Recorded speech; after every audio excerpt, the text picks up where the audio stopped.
Welcome to eMedicosis channel. Today's we are going to study about diabetes mellitus. आज की video में बात करेंगे डायबिटीज मेलाइटिस की। डायबिटीज मेलाइटिस क्या होता है? मेटाबॉलिक डिसऑर्डर है, ये एंडोक्राइन सिस्टम के अंदर आता है।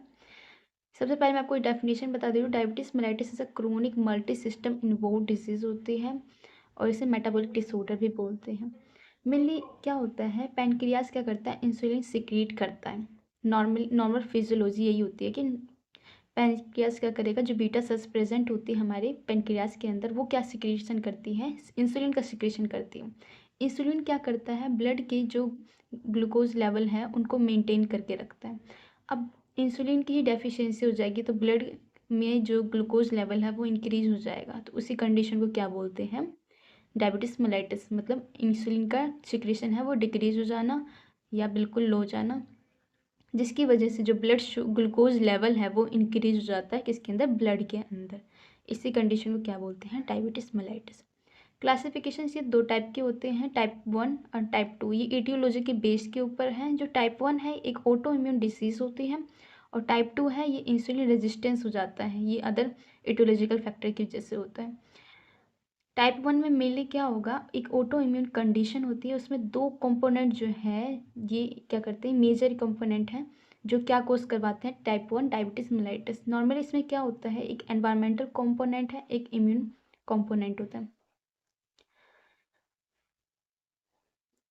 एनवायरमेंटल कंपोनेंट में क्या होता है, एक वायरल प्रोटीन होता है गेट एक्सप्रेस्ड MCH1 कॉम्प्लेक्स में, और साइटोटॉक्सिक टी सेल्स जो होती हैं वो रिकॉग्नाइज कर, नॉर्मली क्या होता है, जो वायरल प्रोटीन होता है वो एक्सप्रेस हो जाता है किसमें, MCH के अंदर, कॉम्प्लेक्स के अंदर। ये कॉम्प्लेक्स फॉर्मेशन कर लेती है वायरस, जब वायरल प्रोटीन के अंदर कन्वर्ट हो जाते हैं तो अब वो बॉडी के अंदर है तो साइटोटॉक्सिक जो टी सेल्स होते हैं वो रिकॉग्नाइज कर लेते हैं कि ये फॉरेन एंटीजन हमारे बॉडी के अंदर आ गए हैं, तो वो क्या जनरेट करते हैं, अपना इम्यून रिस्पॉन्स जनरेट करेंगे, जिसकी वजह से क्या होएगा, जो साइटोटॉक्सिक टी सेल्स हैं उनको ही किल करने लग जाएंगे, जो अपने ही बीटा सेल्स हैं पेनक्रियास के अंदर उनको ही क्या कर जाएंगे, किल करने लग जाएंगे। इसी प्रोसेस को क्या बोलते हैं, type 1 diabetes mellitus. Immune component में क्या होता है, इसमें जीन्स क्या होते हैं, जीन्स का ही रोल होता है। HLA-DR3 HLA-DR4 ये क्या कोज करवाते हैं type 1 diabetes mellitus. Rheumatoid arthritis, SLE, systemic lupus erythematosus, coeliac disease and vitiligo, ये सारे क्या कोज करवाते हैं टाइप 1 डायबिटीज मेलाइटिस।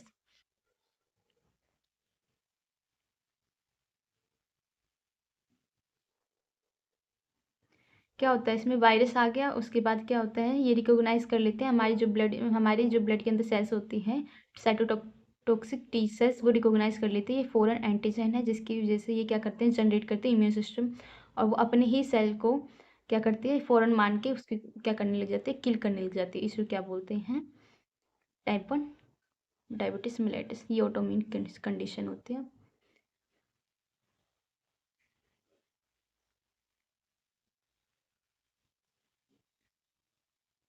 इसकी डेफिनेशन पढ़ लो पहले, टाइप 1।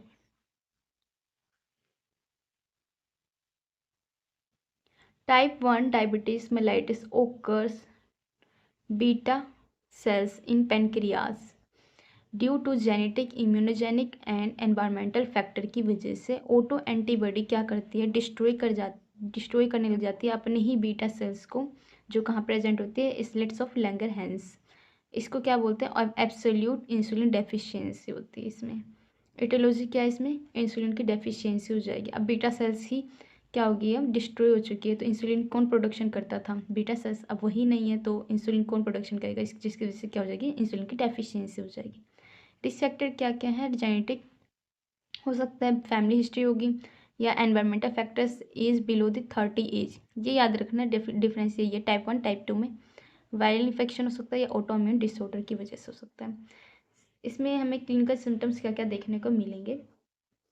सेंट्रली देखी जाए तो पोलीडिप्सिया होएगा, एक्सेसिव थर्स्ट देखने को मिलेगा, पोलीफेजिया होएगा, जिसमें क्या होगा, एक्सेसिव हंगर होगा पेशेंट को, लिथार्जी, फटीग, एक्यूट कन्फ्यूजन देखने को मिलेगा, और सिस्टमिक में क्या होगा, वेट लॉस होगा पेशेंट को। रेस्पिरेटरी में देखा जाए तो ये इंपॉर्टेंट पॉइंट है, कुछ मोर ब्रीथिंग देखने को मिलेगा पेशेंट में, hyper ventilation and blur vision, smell acetone जैसी आएगी, और जीआई में नोजिया, वोमिटिंग, एब्डोमन पेन देखने को मिलेगा पेशेंट के अंदर। कार्डियोवास्कुलर की बात करें तो टैकीकार्डिया, जेंटो यूरिनरी की बात करें तो उसमें पोलीयूरिया होगा, ग्लाइकोसूरिया होगा, नोक्टूरिया होगा, कीटोनूरिया होगा और मसल वास्टिंग देखने को मिलेगा पेशेंट के अंदर। पैथोफिजियो है, जेनेटिक प्रीडिपोजिशन हो रखा है पेशेंट को या एनवायरमेंटल फैक्टर की वजह से।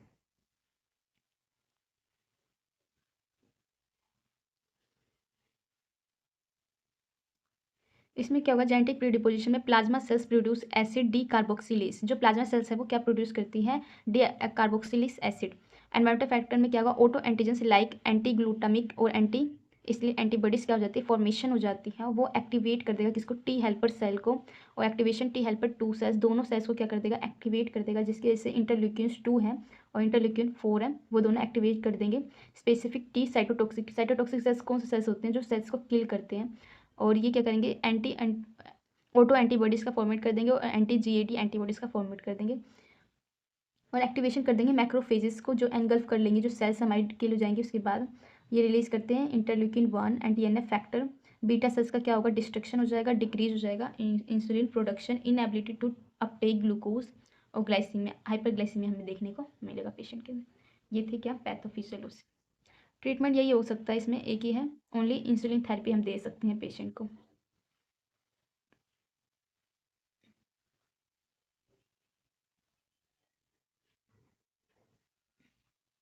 टाइप 2 डायबिटीज मेलाइटिस की बात करें तो ये non insulin dependent diabetes mellitus होता है। किसकी वजह से होता है, due to insulin resistance and diminish insulin secretion, कि इंसुलिन का प्रोडक्शन तो हो रहा है बॉडी के अंदर, पर जो सेल्स हैं वो एडुकेट अमाउंट में इंसुलिन का यूज़ नहीं कर पा रही है उसका, जिसकी वजह से क्या देखने को मिलता है, ब्लड ग्लूकोज जो लेवल है ब्लड के अंदर वो इंक्रीज मिलेगा। अब हम बात करेंगे types of gestational diabetes mellitus. Gestational diabetes mellitus में क्या होता है, ये प्रेग्नेंट वुमेन में देखने को मिलता है, जेनेटिक डिफेक्ट की वजह से हो सकता है, इम्पेयर्ड हो जाएगा insulin secretion, genetic defect insulin action में एबनॉर्मेलिटी हो जाएगी, किसके अंदर, इंसुलिन एक्शन में। एक्सोक्राइन पैनक्रियाज में क्या होगा, इन्फेक्शन या इन्फ्लामेशन, या फिर हम पैनक्रियाक्टमी, जो पैनक्रियाज का रिमूवल हो जाए तो इंसुलिन की डेफिशिएंसी देखने को मिलेगी। एंडोक्राइनोपैथी इसमें क्या होगा, ड्यू टू ग्रोथ हार्मोन जो ग्रोथ हार्मोन्स होते हैं उनका एक्सेसिव अमाउंट में इंक्रीज हो जाता है सिक्रीशन, जिसकी वजह से ये क्या काम करते हैं, एंटागोनाइज होते हैं इंसुलिन के एक्शन में।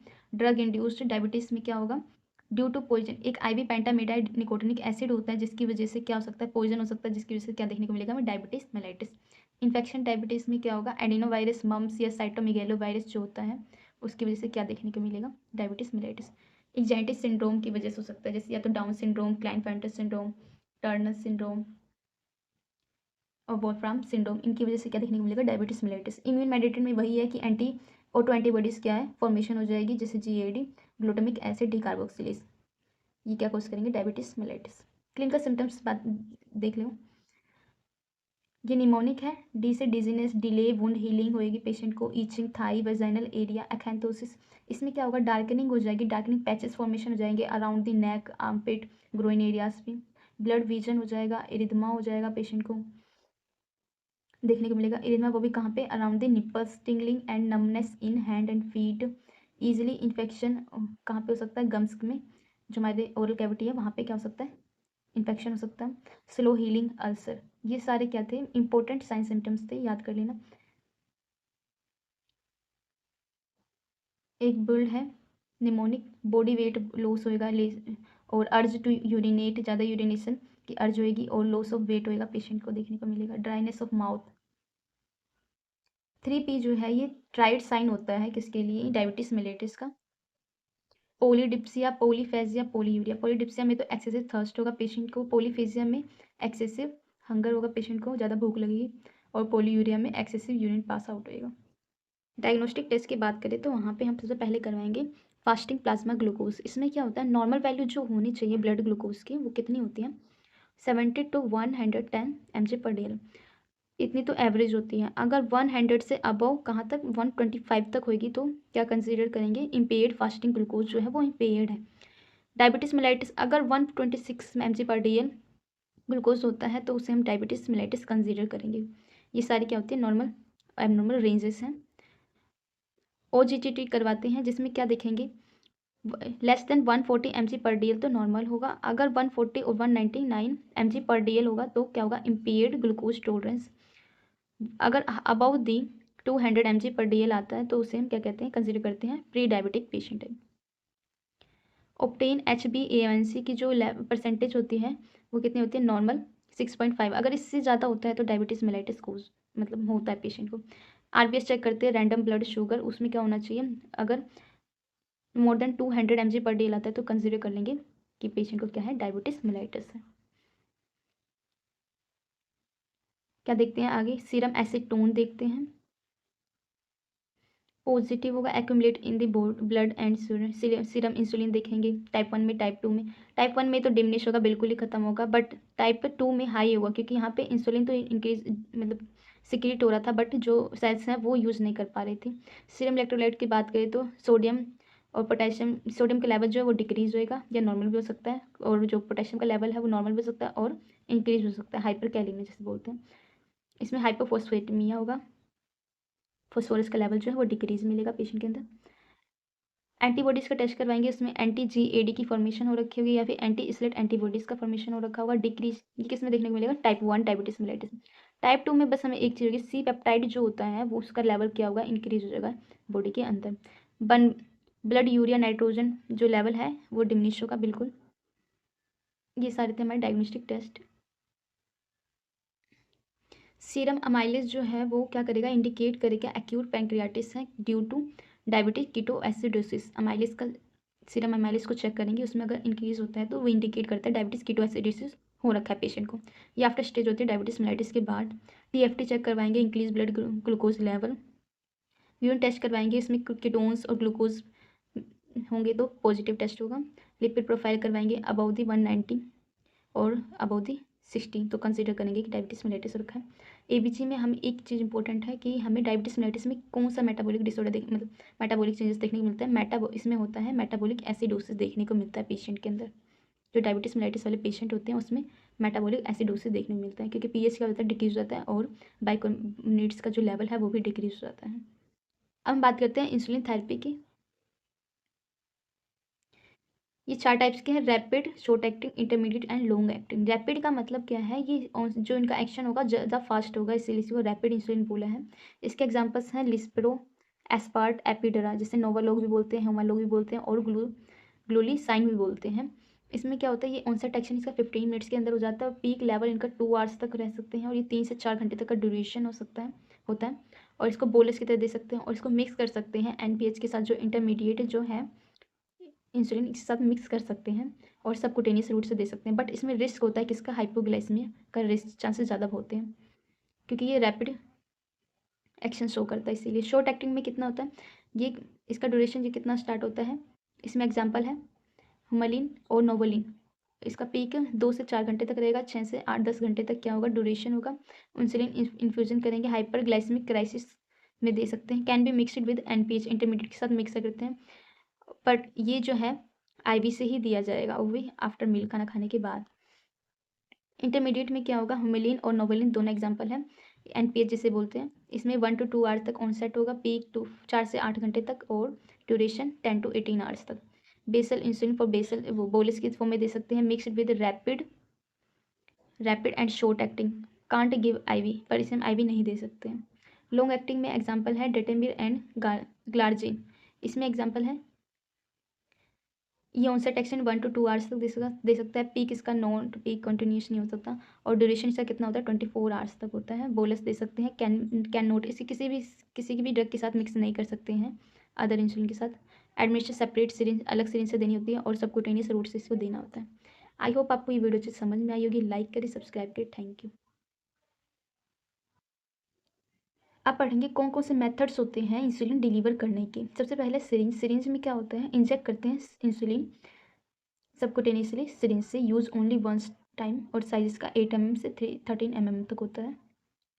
एक इंसुलिन पेन आते हैं, पेन्स में ये क्या होते हैं, रियूजेबल फॉर्म में होते हैं। Pushing a button 1 unit and 2 unit, उसमें पहले से ही लोड होता है क्या, इंसुलिन। इंसुलिन पंप होता है, use only short and rapid insulin constant subcutaneous route से हम दे सकते हैं। जेट इंजेक्टर होते हैं, ये हाइयर पेनिट्रेटर होते हैं देन नीडल से ज़्यादा पेनिट्रेट करते हैं।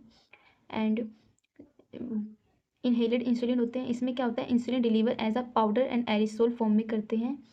और एंटर इंसुलिन में क्या कर सकते हैं, नोवोटेक्स होता है एक। Insulin absorb through a portal, circulation से एब्जॉर्ब होता है। और ओरली एब्जॉर्ब्ड, जैसे बक्कल एब्जॉर्प्शन कर सकते हैं, जैसे कि एग्जांपल है जेनेटेक्स। सेफ इंसुलिन एडमिनिस्ट्रेशन कैसे कर सकते हैं, ये स्टेप्स हैं और इसका निमोनिक भी है, याद कर लेना। ऐसे है स्टोर इंसुलिन प्रॉपर, जैसे रेफ्रिजरेटर में, या अवॉइड एक्सट्रीम टेम्परेचर को अवॉइड करेंगे और रेफ्रिजरेटर में स्टोर करेंगे। Administer insulin before meal and correct time पे करेंगे। फॉलो प्रॉपर इंजेक्शन टेक्निक्स, जैसे कि रोटेट साइड्स, मतलब रोटेटिंग करना है, हर अगले दिन अलग अलग साइड पे लगाना है, यानी कि एक ही दिन पे एक ही साइड पे लगाना है। Use sterile needles. Educate patient about insulin self administration and hypoglycaemic management कैसे कर सकते हैं। डिसएडवांटेज क्या क्या होते हैं किसके, इंसुलिन ये मेथड्स के, इसमें क्या होता है, रिस्क होता है, नीडल रिलेटेड कॉम्प्लिकेशंस जो होते हैं वो देखने को मिल सकते हैं। रिक्वायर कैटरेज से replacement, risk of pump related complications and cause bruising, ये ब्रूशिंग कोज कर सकते हैं, जेट इंजेक्टर ये ब्रूशिंग कोज कर सकते हैं। साइट सिलेक्शन कैसे करेंगे, जब हम क्या करेंगे, इंसुलिन एडमिनिस्टर करेंगे। साइट का सिलेक्शन, ये निमोनिक है। साइड ऐसे है, स्किन इंटीग्रिटी चेक करनी है। Choose area with minimal fat, जहाँ पे फैट मिनिमल होगा और लूज फैट टिश्यू होंगे वहाँ पे करना है। नोट साइन एनी लिपोडिस्ट्रोफी, कोई भी हार्डनिंग नहीं होनी चाहिए वहाँ पे, कोई भी लंप वगैरह फिल नहीं होना चाहिए, वहाँ पे एडमिनिस्टर करेंगे। इंजेक्शन टेक्निक यूज़ करनी है। टिश्यू रोटेशन अवॉइड, जहाँ लिपोडिस्ट्रोफी हो रखी है वहाँ पे टिश्यू रोटेशन नहीं करना है। वैसे तो इंजेक्शन लगाने के बाद कभी भी उस साइड को रब भी नहीं करना होता है। elapsed time last injection and when select new site. Do, क्या क्या करना है और क्या क्या चीज़ें नहीं करनी है। Gently rotate the while, while को क्या करना है, जेंटली रोटेट करना है, मिक्स करनी है अच्छे तरीके से insulin. Leave needle at the site 5 to 10 second, जहाँ पे हम क्या करेंगे एडमिनिस्टर करेंगे वहाँ पे 5 से 10 सेकेंड तक वहीं पे रखना है। उसके बाद rotate at the site after administer, remove air bubbles from this syringe. Absorption कहाँ कहाँ ज़्यादा होता है, सबसे ज़्यादा एब्जॉर्प्शन जो होता है इंसुलिन के एब्डोमेन पे होता है, फिर बटक पे दे सकते हैं, वैसे देते तो नहीं है पर एब्जॉर्प्शन की जो ये रेंज है एब्डोमेन पे ज़्यादा होता है, बटक के, फिर इसके बाद आर्म पे, फिर इसके बाद लास्ट थाई पे भी दे सकते हैं। डोंट, ये चीज़ें नहीं करनी है। Never shaking vigorous of the voile, ज़्यादा नहीं शेक करना है। Never rapid infusion technique. Never massage, वहाँ पे जहाँ पे भी हमने इंजेक्ट किया है वहाँ पे साइड वो मसाज नहीं करनी है उस साइड को। अवॉइड स्मोक 30 मिनट, स्मोकिंग नहीं करनी है, अवॉइड करनी है स्मोकिंग। अब देखो साइड इफेक्ट कौन कौन से हो सकते हैं इंसुलिन थेरेपी के। हाइपोग्लाइसीमिया में पेशेंट जा सकता है, लिपो हाइपरट्रोफी हो सकती है, हार्डनिंग हो सकती है, लिपो एट्रोफी हो सकती है at this site and weight gain हो सकता है, पेरिफेरल एडिमा हो सकता है, local allergy, insulin antibodies format हो सकती है। सर्जिकल मैनेजमेंट में क्या क्या कर सकते हैं, पैनक्रियाटिक ट्रांसप्लांटेशन कर सकते हैं, इसलेट सेल्स ट्रांसप्लांटेशन कर सकते हैं, आर्टिफिशियल पैनक्रियाज भी लगा सकते हैं। एक क्लोज्ड लूप डिवाइस होता है, contain implantable peritoneal insulin pump, और जो ग्लूकोज सेंसर फिक्स कर देंगे सुपीरियर वेना केवा के अंदर, वो मेंटेन करके रखेगा ब्लड ग्लूकोज लेवल को। ओरल डायबिटीज़ मेडिकेशन कौन कौन सी है ये पढ़ लो।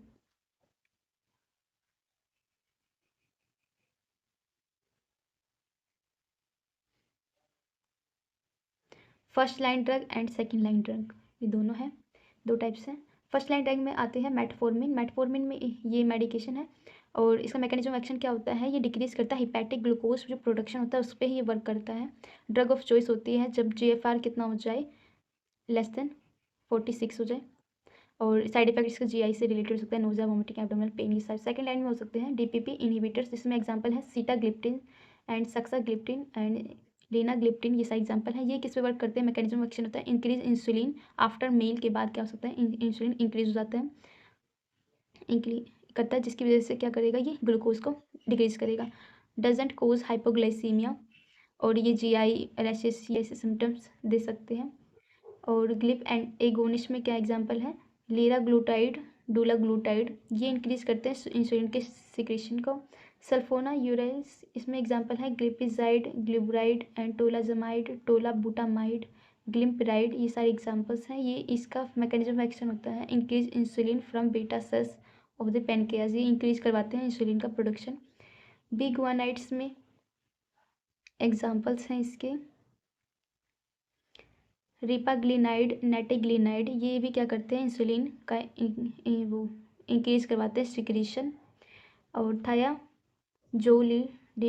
इसके एग्जांपल है पियोग्लिटाजोन एंड रोजिग्लिटाजोन, ये इंक्रीज करवाते हैं इंसुलिन के सिक्रीशन को। अल्फा ग्लूकोसाइड्स इनहिबिटर में है कार्बोस और मिग्लिटोल, ये क्या करते हैं, स्लो एब्जॉर्प्शन करवाते हैं किसका, कार्बोहाइड्रेट्स का।